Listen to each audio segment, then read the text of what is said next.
युद्धामुळे कृत्रिम एलपीजी गॅसचा तुटवडा दाखवत शासनाने निश्चित केलेले 61 रुपये प्रति लिटर एलपीजी गॅस विक्रीचे असताना सुद्धा एलपीजी गॅस वितरक 90-95 रुपये या दराने रिक्षा चालकांना एलपीजीची विक्री करत आहे।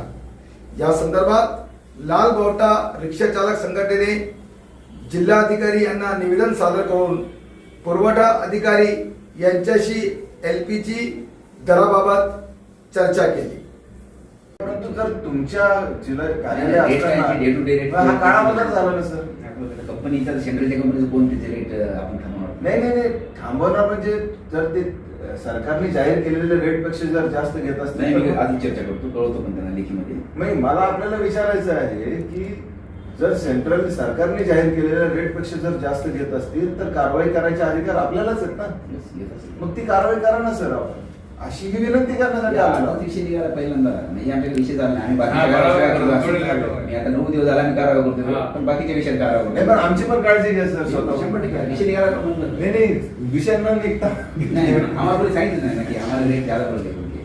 हमारे पास डीजल में 50 के ऊपर है। याची काय माहिती आहे आपल्या कार्यालयाकडे, काय माहिती आहे याची का? सेल्स ऑफिसर असतात, आम्ही डेली त्याच्याशी कॉन्टॅक्ट करतो सेल्स ऑफिसर। सर, आज आपण सन्माननीय जिल्हाधिकारी यांना निवेदन सादर केलं, काय म्हणणं आहे? आम्ही या ठिकाणी आज खूप त्रास सहन केल्यानंतर आज लाल बावटा रिक्षा चालक युनियनतर्फे निवेदन देण्यासाठी आलेलो आहोत। प्रश्न असा आहे की इराण आणि अमेरिका युद्धाचा भाऊ करून मोठ्या प्रमाणात शहरामध्ये इंधनाची काळाबाजारी सुरू आहे। आम्हाला सरकार म्हणतंय की गॅसची कमी नाही आहे आणि या ठिकाणी LPG वर चालणाऱ्या आमच्या ज्या ऑटो रिक्षा आहेत त्याचे जवळपास 15 ते 16 पंप आपल्या शहरामध्ये आहेत। हे सगळे LPG वर चालवणारे ऑटो रिक्षा चालक आहेत।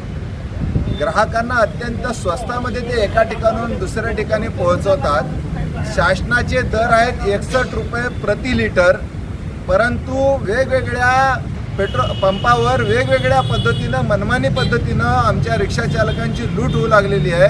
अगदी 89 रुपये लिटर, 95 रुपये लिटर आणि आता तर कोणी सांगितलं 105 रुपये लिटर। म्हणजे काय चाललंय काय हे विचारण्यासाठी आम्ही जिल्हाधिकारी दिलीप स्वामी आणि पुरवठा अधिकारी प्रवीण फुलारी साहेबांना आम्ही भेटलो, त्यांना निवेदन दिलं। आश्चर्य म्हणजे या कार्यालयाला माहीतच नाहीये की या LPG पंपावर अंकुश कोणाचा। आता त्यांना सांगितलं आम्ही, तुम्ही आमचे पालक आहात आणि या शहरामध्ये जर काळाबाजारी सुरू असेल आणि रिक्षा चालकांची LPG गॅसच्या माध्यमातून जर लूट सुरू असेल तर त्याच्यावर अंकुश ठेवण्याचं काम तुमचंच असलं पाहिजे। आपण प्रत्येक पंपावर जाऊन व्हिजिट करा आणि जर त्या ठिकाणी जर जादा दराने जर हे LPG गॅस जर विकत असतील तर त्यांच्यावर कारवाई करा, असं आम्ही त्यांना विनंती केलेली आहे। जर रिक्षा चालकांची लूट जर थांबली नाही तर 23 मार्च 2026 सोमवार रोजी दुपारी 12 वाजता लाल बावटा रिक्षा चालक युनियन हजारो रिक्षा चालकांना घेऊन या ठिकाणी निदर्शनं करेल, असा इशारा देखील मी या ठिकाणी देत आहे। मी जिल्हाधिकाऱ्यांनी काय आश्वासन दिलं? जिल्हाधिकाऱ्यांनी आम्हाला आश्वस्त केलंय की आम्ही आमच्या टीम ज्या आहेत, पुरवठा अधिकाऱ्यांच्या ज्या काही टीम आहेत त्या आम्ही आता वळत्या करून आम्ही आता LPG गॅस विकणारे जे काही पंप आहेत त्या ठिकाणी आम्ही व्हिजिट करायला त्यांना सांगू आणि याची चौकशी करून कारवाई करू, असं त्यांनी आम्हाला आश्वासन दिलेलं आहे। आपलं नाव? मी ॲडव्होकेट कॉम्रेड अभय टाकसाळ, लाल बावटा रिक्षा चालक युनियनचा अध्यक्ष।